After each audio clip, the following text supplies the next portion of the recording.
Une femme âgée dont le mari est décédé il y a des années est dévastée lorsque son fils préféré l'a placée dans une maison de retraite et ne lui a jamais rendu visite alors qu'elle lui a cédé tout ce qu'elle possédait.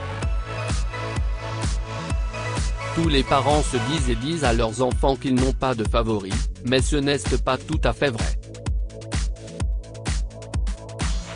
Il y a toujours un enfant qui obtient la plus grosse part du gâteau à chaque fois, l'enfant en or, le préféré.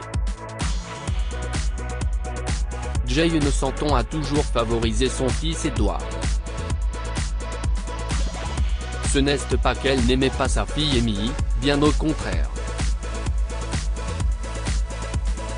Mais Amy était plus sérieuse alors qu'Edward était facétieux et sans doute le plus beau petit garçon qu'elle n'ait jamais vu.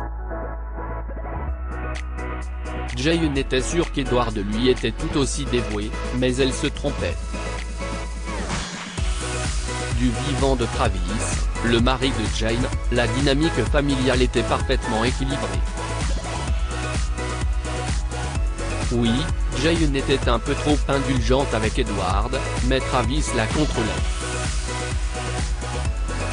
Ce qu'il ne pouvait pas faire, c'était forcer Jane à être attentive à Amy, pas comme elle l'était pour Edward. Malheureusement, alors qu'Amy avait 17 ans et Edward 13, Travis mourut dans un accident de voiture et Jane fut dévastée. Elle est restée hébétée pendant des semaines, tandis que sa fille de 17 ans prenait les rênes et s'assurait que leur vie continuait. C'est Amy qui a organisé les funérailles, contacté tous les membres de la famille et même choisi les vêtements funéraires de son père. Jane avait pleuré et s'était accrochée à Edward en se lamentant qu'il était tout ce qui lui restait au monde. Lorsque Jane a finalement sorti la tête de l'eau, leur train-train quotidien a repris. Amy était plus silencieuse que jamais, Jane adorait encore plus Edward et clamait à qui voulait l'entendre qu'il était l'héritage de son père et qu'il deviendrait un grand homme. Amy est allée à l'université et est devenue comptable. Elle a obtenu son diplôme avec mention dans une grande université, mais tout ce que Jane a dit, eh bien, mon Amy. Stable et fiable, mais pas vraiment excitante, ni glamour, vous savez. Maintenant, mon Edward. Les choses ont commencé à changer lorsqu'Edward a eu 18 ans et que Jane lui a acheté une voiture flambant neuve. Une fois les invités rentrés chez eux, Amy est entrée dans la chambre de Jane. « Maman, tu sais ce que c'est ?» Elle tend à Jane un vieux paquet cadeau. Jane l'ouvrit et en sortit un pull tricoté à la main dans une teinte particulièrement malheureuse de jaune moutarde. « Ça ?» demande Jane, déconcertée. « Honnêtement, chérie, je ne sais pas. C'était mon cadeau d'anniversaire pour mes 18 ans, a dit Amy à voix basse. Tu m'as dit que tu l'avais choisi parce qu'il m'allait bien. Tu t'en souviens ? Jane repoussa le pullover. Si est-ce reparti, Amy, s'écria-t-elle. Avec cette jalousie insensée envers ton frère. Je vois bien ce qui va se passer ensuite. Maman, a dit Amy, je t'ai entendu parler à telle gaillère, lui disant que tu allais tout mettre au nom d'Edward. Jane était troublée. Amy, je pensais que tu comprendrais. Tu as ton diplôme et ce genre de travail est toujours rentable. Mais Edward est plus sensible, plus artistique, je ne veux pas que son esprit soit troublé par le monde. Amy a regardé sa mère avec tristesse. Edward n'est pas celui que tu crois, maman. Je crains que tu ne te prépares à beaucoup de chagrin. Arrête, s'écria Jane. Je n'ai assez de toi et de ta mauvaise langue. Sors d'ici. Tu es assez grande pour faire ton propre chemin, alors va-t'en. Amy avait les larmes aux yeux mais elle entoura sa mère de ses bras et l'embrassa tendrement. « Je t'aimerai toujours, maman, ne l'oublie pas. » Il faudra attendre plus de 30 ans avant que Jane ne revoie sa fille, et ces années n'ont pas été faciles. Edward était un jeune homme assez difficile et semblait s'attirer constamment des ennuis, sans que ce soit de sa faute, expliquait Jane. L'argent que Travis et Jane avaient économisé a été siphonné petit à petit jusqu'à ce qu'il ne reste à Jane que sa pension et sa maison. La maison était au nom d'Edward depuis son 18e anniversaire, mais il ne pouvait la vendre qu'à la mort de Jane ou avec son consentement.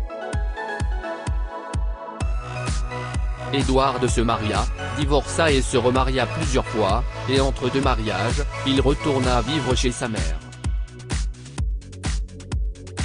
Jane ne voulait pas admettre à quiconque, ni même à elle-même, qu'Edward était une déception. Il avait peut-être le physique de Travis, mais pas son caractère ni son cœur aimant et généreux. Lorsque Jane a atteint l'âge de 78 ans, elle était encore assez jeune et séduisante. Edward a commencé à faire pression sur elle pour qu'elle s'installe dans une maison de retraite. « Non, Edward, » a dit Jane. « Si est ma maison. Je veux mourir ici. » « En fait, si est ma maison, » rétorqua méchamment Edward. « Et il est temps que Jane prenne possession. »« Tu ne peux pas sans mon accord, » a dit Jane. « Oh maman, » a répondu Edward avec dépit. « Ne nous disputons pas. Tu sais que Beta et moi voulons nous marier, je ne voulais pas te le dire, mais elle est enceinte. Je veux élever mon fils dans la maison où j'ai grandi. » Edward réussit à convaincre Jane et, malgré de sérieuses réticences, elle signa l'accord et s'installa dans la maison de retraite. « Maman, je serai là la semaine prochaine pour t'emmener déjeuner, » a dit Edward en souriant. Mais le dimanche suivant, Edward n'est pas venu. Il ne répondait pas non plus aux appels de Jane. 2 ans ont passé, et tout autour d'elle, Jane voyait les autres résidents recevoir leurs amis et leurs familles, mais elle était seule. Une semaine avant son 80e anniversaire, Jane a décidé de se débarrasser de tous les souvenirs qu'elle avait de son ancienne vie, plus heureuse. « Je ne veux rien garder », a-t-elle crié à l'aide-soignant qui l'a aidée. « Je t'ai tout. » Le jeune homme était en train d'empiler des boîtes d'albums et de bibelots pour les emporter quand Jane vit quelque chose sous le lit. C'était une vieille boîte, et dans cette boîte se trouvait un pullover jaune moutarde particulièrement laid. « Amy », a dit Jane en saisissant tendrement le vêtement dans ses bras. Jane se souvint de sa dernière conversation avec Amy et de ses avertissements au sujet d'Edward. Pendant les jours les plus difficiles de sa vie, Amy était restée fermement à ses côtés, lui prêtant sa force tranquille. « Et qu'ai-je fait pour toi ?» s'écria Jane. « J'ai eu tellement tort. Ma fille, je ne l'ai pas aimée comme j'aurais dû. Et elle avait raison depuis le début. » Cette nuit-là, Jane n'est parvenue à dormir. Elle n'a cessé de ressasser le passé, pleurant en se rappelant chacune de ses erreurs. À l'approche de son anniversaire, le personnel de la maison de retraite a commencé à s'inquiéter. Jane n'était pas comme d'habitude et semblait avoir sombré dans la dépression. Peut-être que si son fils lui rendait visite, elle se remettrait d'aplomb. Mais Edward n'est pas venu, il n'a pas appelé, il n'a pas envoyé de fleurs. Le personnel et les autres résidents lui ont donc organisé une fête, mais rien n'a remonté le moral de Jane. Elle est restée assise dans un coin de sa chambre et s'est autorisée à verser quelques larmes en cachette. « Maman ?» a dit une voix familière et aimée. « Joyeux anniversaire !» Jane a levé les yeux et a croisé le regard affectueux de sa fille. « Amy ?» a-t-elle demandé. « Si est-il vraiment toi ?» Elle se mit à trembler et à pleurer, et Amy la serra tendrement dans ses bras. « S'il te plaît, ne pleure pas, maman, » chuchota Amy. « Pardonne-moi d'être resté si longtemps loin de toi. »« Te pardonner ?» a dit Jane en sanglotant. « Oh, Amy. J'avais tellement tort et tu avais tellement raison. » « Mais je t'aime, Amy, je t'aime. Je sais maman, » a dit Amy. « Mais maintenant, il y a quelqu'un que je veux que tu rencontres. » Amy fit signe à une fille grande et mince de s'avancer. « Maman, voici Jane Junior, ta petite fille. » Jane a pleuré si fort qu'Amy s'est inquiétée, mais il s'agissait de larmes de guérison, qui effaçaient la douleur des décennies passées. Plus tard, Amy expliqua qu'elle avait rencontré un ancien voisin qui lui avait raconté ce qu'Edward avait fait. Il avait vendu la maison, dépensé l'argent, et il n'y avait même pas de bébé en route. Tout cela n'était que mensonge. « Je ne pouvais pas te laisser seule ici, maman, » a dit Amy.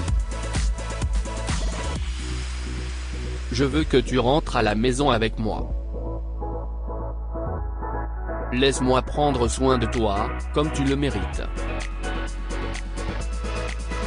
Jane était ravie et elle a appris à connaître et à aimer Amy qui, elle le savait maintenant, avait un bon caractère et le cœur aimant de son père. Que pouvons-nous apprendre de cette histoire? Ne jugez pas les gens sur leur apparence ou leur beauté. Jane a favorisé son fils cadet et ne s'est pas rendu compte qu'il était un bon à rien et un escroc.